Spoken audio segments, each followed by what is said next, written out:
Welcome to San Narciso and San Andres, Quezon, two of the most peaceful coastal destinations along the Pacific side of the Philippines. Hi everyone, this is Mel and welcome to my vlog. Today, we're heading to the beautiful coastal towns of San Narciso and San Andres in Quezon Province. Perfect spots if you're looking for a quick beach getaway with a mix of nature and relaxation. These places will make you slow down and appreciate the simple things. From the peaceful beaches to the hidden waterfalls and laid-back vibe, it's the kind of destination you go to when you want to disconnect and recharge. Getting here may take some time, but the journey is part of the experience. As you get closer, the scenery shifts, the air feels fresher, and everything starts to feel more relaxed. It's one of those trips where you arrive feeling lighter and more at ease. For today's vlog, I'm taking you with us as we explore some of the must-visit spots like Nabaroto Falls, Talisay Beach, San Narciso Church,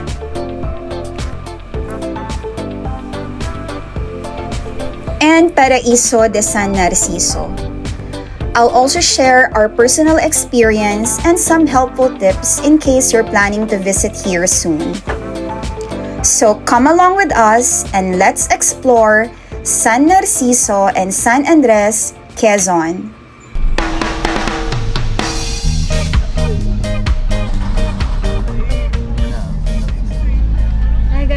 Time check 6:20. Nandito na kami sa San Narciso, Quezon. Ito na ang bayan ng San Narciso. Welcome. Ito na yung arko nila. Here's how you can get here. If you're coming from Metro Manila, here are a few ways to get to San Narciso and San Andres, Quezon. First option is you can ride a bus going to Lucena Grand Terminal. Pwede kayong sumakay ng jackliner from Buendia for around 290 pesos per person or from Alabang for about 240 pesos. Pagdating sa Lucena Grand Terminal, pumunta lang kayo sa van terminal at hanapin yung vans bound to San Narciso. Around 450 to 500 ang pamasahe sa van. If galing naman kayo ng PITX, you can go to Gate 5 and ride a Barney bus bound to San Andres. Dadaan siya ng San Narciso, Quezon. Yung trip schedules are 5 a.m., 9 a.m., 2:30 p.m., at 7:30 p.m. Now, if you love driving, travel time is around 6 to 7 hours depending on the traffic. Mas maganda kung sa gabi kayo babiyahe. It's a great option if you want more flexibility, especially if you're traveling with a group or family. You can also join joiner tours available online. Usually included na yung sasakyan, accommodation, at activities. Just search on Facebook for packages going to San Narciso or San Andres, Quezon. So, ayan guys, dumiretso muna tayo ng San Andres para sa first stop natin, which is yung Nabaroto Falls. Itong nakikita nyong daan, pakanan, ito yung lilikuan papunta ng Nabaroto Falls. At babiyahe tayo ng mga around 20 minutes para makarating dun sa parking area, pababaan ng falls.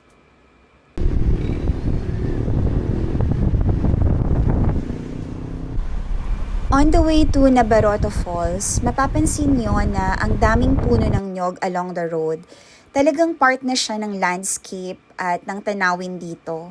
Ang pagkukopra ang isa sa pangunahing kabuhayan ng mga taga San Andres. Actually, pagpasok nyo pa lang ng Quezon Province, mapapansin nyo na agad yung tuloy-tuloy na hanay ng mga puno ng nyog. At ayon sa mga lokal, proyekto raw ito noon ng kauna-unahang gobernador general na naitalaga sa Bontoc Peninsula na magtanim at magparami ng mga puno ng nyog sa lugar na kalaunan ay naging mahalagang pinag- pinagkukunan ng kabuhayan ng mga tao rito.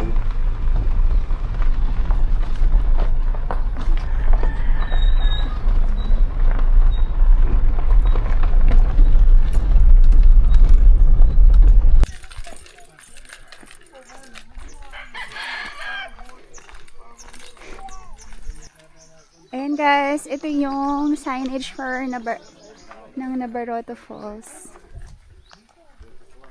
So, lalakarin natin papunta dun sa falls.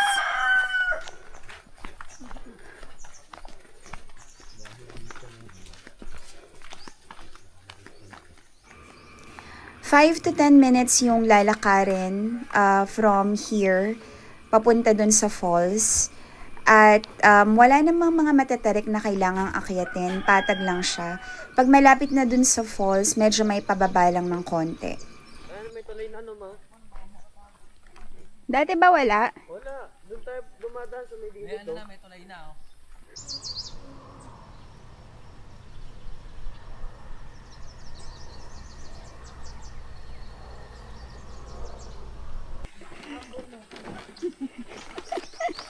Tumutulas. Ah! Saan? Oo nga. So that's not even breaking a step. I don't think it's a parkour.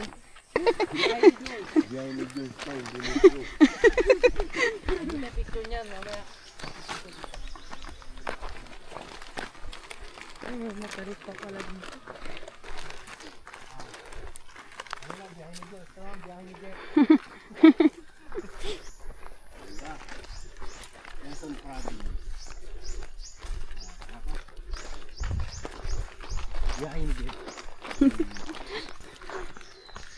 Ayan na guys, pababa na siya. Kumuha kay Shadow, kuya.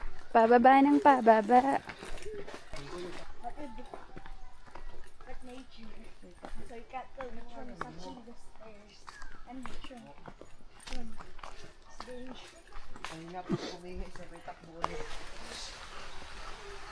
Ay, may cottage na.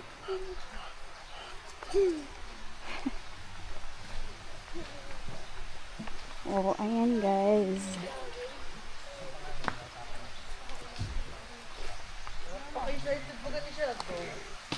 Nabarrota Falls. Ito na, magre-register tayo dito guys. 26. Oo. Ang lagayan. Magkano po yung rent ng cottage? 350. Tapos yung entrance po, 10 pesos. Ayan guys, meron silang mga cottage.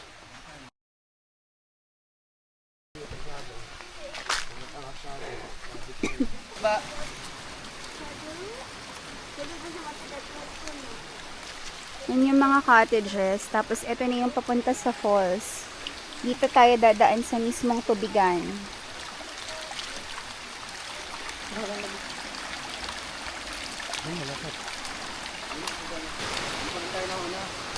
Hmm?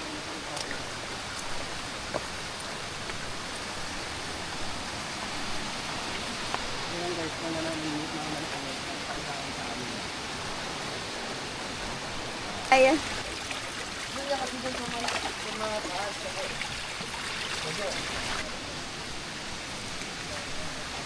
My God. It's super magical.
Waterproof!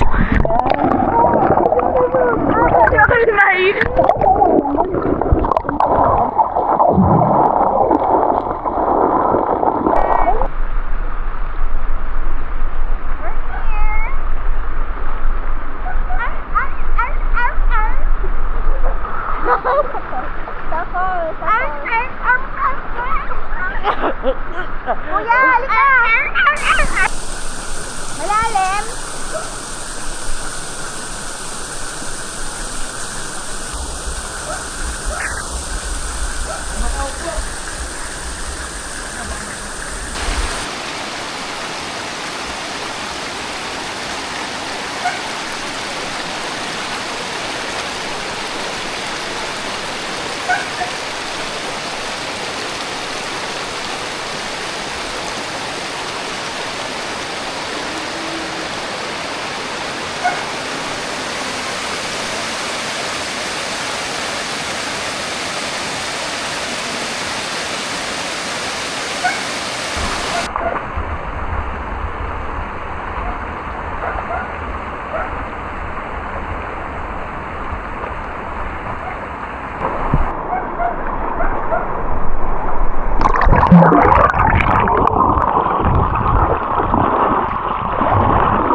Hold it, hold it.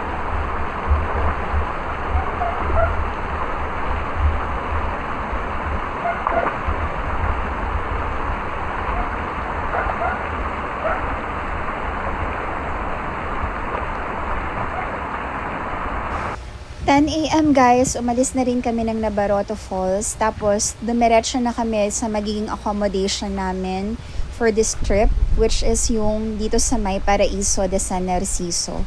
Dumating kami dito ng mga 11 AM at pinayagan naman na kami na mag-early check-in.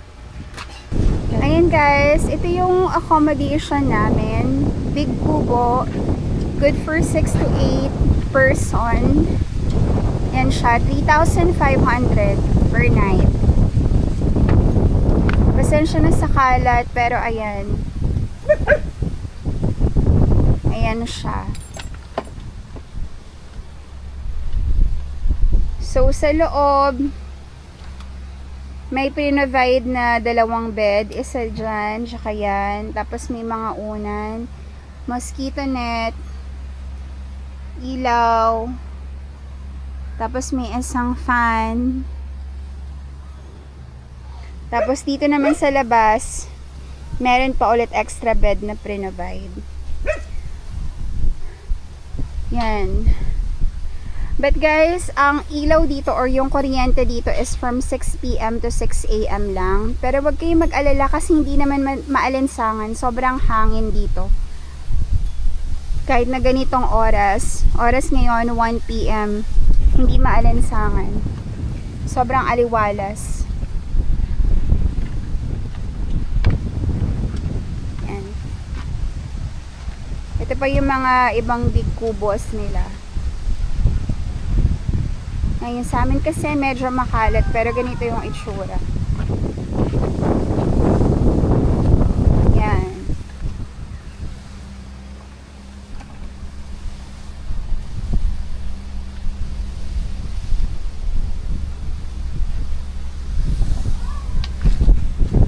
Super presko naman kahit ganitong oras.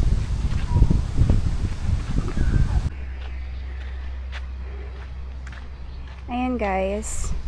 Bale, yun yung accommodation namin. Ayan. Tapos, dito lang yung kanilang common sink, tsaka CR. So, dito kayo pwede maghugas ng plato. Yan, yung mga gripo. Tapos, ito yung common CR nila para sa babae. Yan.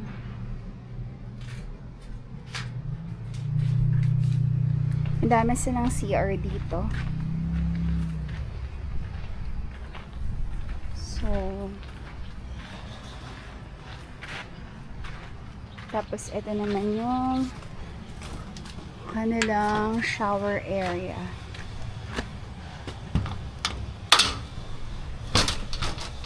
Ay, CR pa din pala to. Ayan guys, isa sa mga pwede nyong gawin, mag-fishing. Dala kayo ng fishing gear nyo.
May swing sila. May bonfire area sila dito. Ayan yung mga kabanas.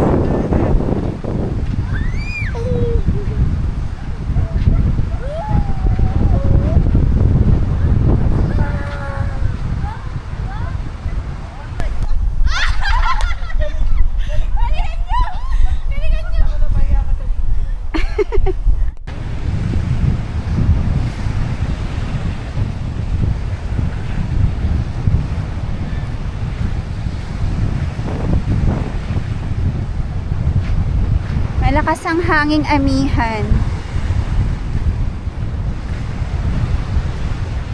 Ang Paraiso de San Narciso ay isang campsite. Usually from Sunday to Friday, pumupunta yung mga campers dito to connect with nature and unwind. Walang signal sa area pero may wifi sa front desk kung kailangan yung mag-update sa family kahit sandali.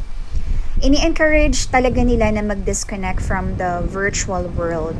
Pero may option din to avail Wi-Fi for 250 pesos. At nagamit na namin yon during our whole stay. When it comes to food, medyo limited ang options. So mas okay kung magdala kayo ng sarili nyong supplies at pagkain.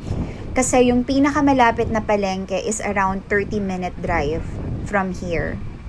Every Saturday naman, nagkakaroon ng party dito. The atmosphere becomes lively with music. May DJ na nagpe-play at malalaon yon ang vibe talaga. At available din yung mga inumin. The owner of the resort is very accommodating and friendly. He can also help you arrange island hopping and connect you with locals na may mga bangka. By the way, may mga indoor games din na pwedeng hiramin like sungka, snakes and ladders at chess. Perfect if gusto nyo lang mag-relax at mag-bonding. Ayan guys. Oras ay 6:37. 6:37, binubuksan na nila yung kuryente. Tapos eto na. Ganito na yung itsura ng Paraiso sa gabi. Ayan. Meron ng ano doon. May tugtog na para sa ano mamaya. Party. Ikot tayo.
dito sa gabi.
Never really know what's going on.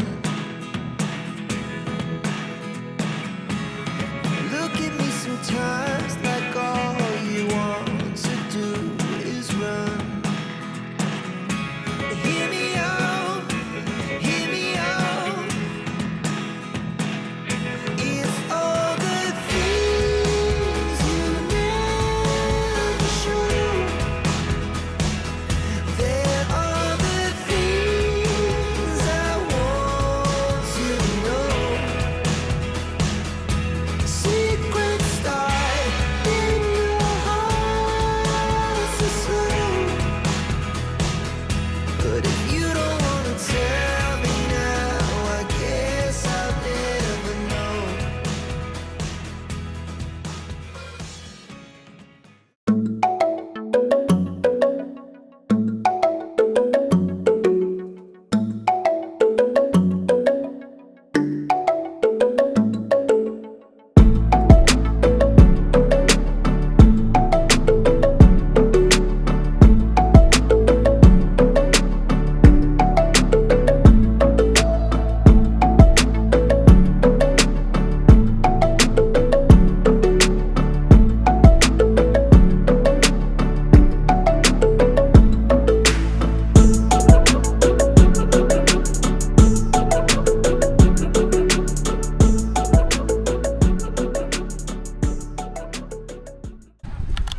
Ayan guys.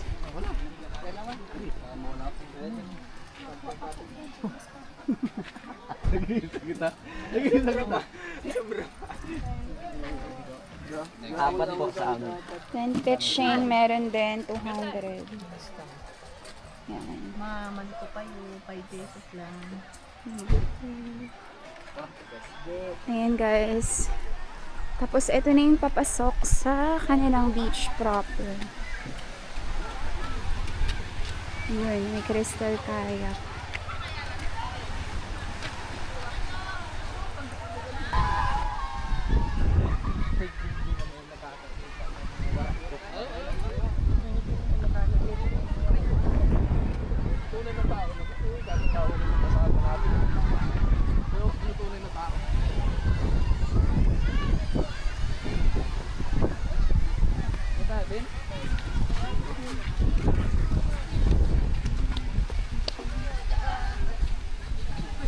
Pet friendly, pwede kayong magsama ng dogs nyo.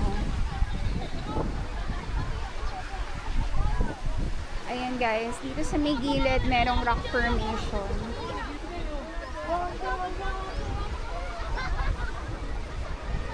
Last time na pumunta kami dito, may mga dala na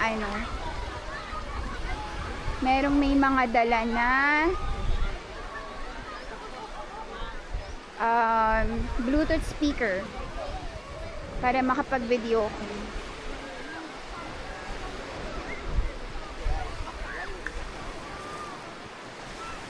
Ayan guys. 20 pesos entrance. Sobrang ganda.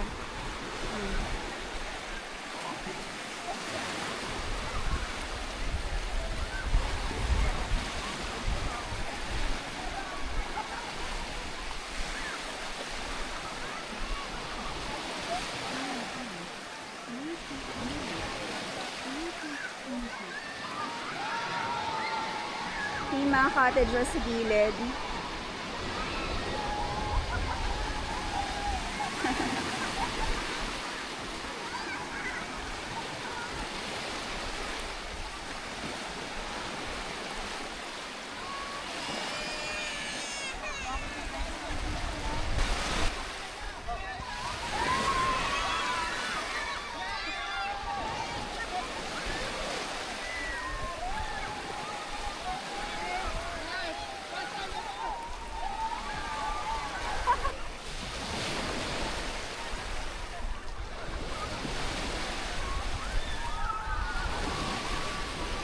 Yung mga bata, nagda-drone shot kasi yung asawa ko. Tuwang-tuwa sila dun sa drone.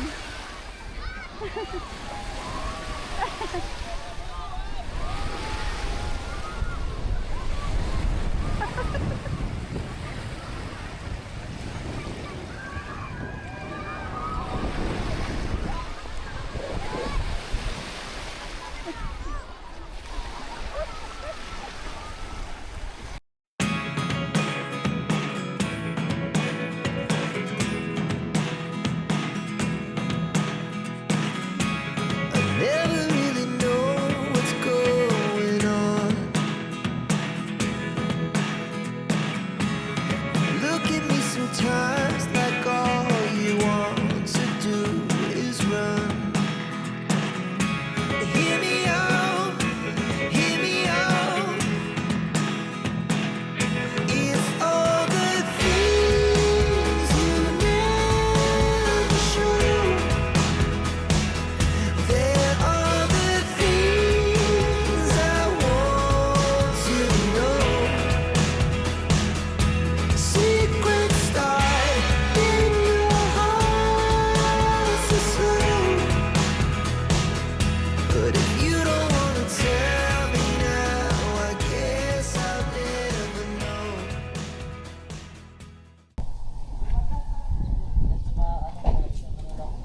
Sunday, bago kami umuwi, dumaan muna kami sa San Narciso Church.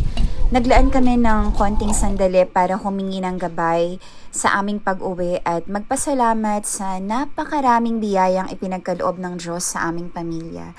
Isang tahimik na moment of reflection bago matapos ang aming trip.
That wraps up our San Narciso and San Andres Quezon adventure.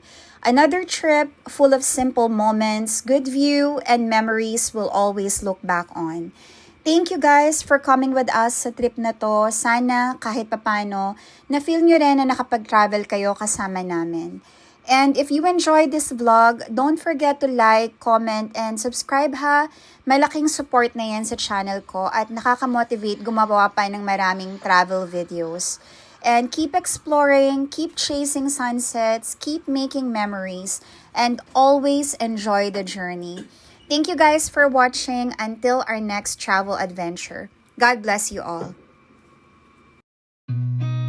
I've seen a lot of change, been through a lot of pain. Some things are not the same as they were a year ago, but all will be okay. I move on each and every day. The past is where it stays, way back a year ago. I've changed for the better this time. I thought I would never be fine. I strive just to say I'm alright, and for the first time in a long time I'm alright. I've seen a lot of change, been through a lot of pain. Some things are not the same as they were a year ago, but all will be okay. I move on each and every day. The past is where it stays, way back a year ago.